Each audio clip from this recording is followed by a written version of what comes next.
د مخکینی جمهوریت نظام په پوځیانو باندې څه روان دي دا ټول معلومات را سره په همدې ویډیو کې کتلی شئ. سلام، ستړي مشئ. په AFG پلس چینل کې درته ښه راغلاست وایم.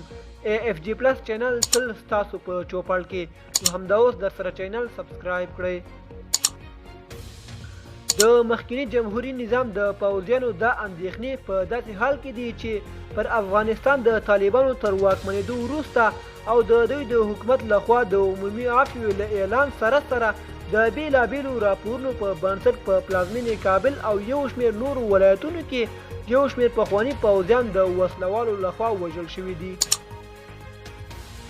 طالبانو په ځینو مواردو کې ویلي چې دا کار د دوی نه دی، خو په ځینو مواردو کې د کېړونو خبره کړې چې بیا یې جزئیات نه دي شریک شوي. دوستانو، زموږ د نن ورځې خبر تر همدې ځایه و. د نورو تازه خبرونو لپاره زموږ یوټیوب چینل در سره سبسکرایب کړئ. والسلام.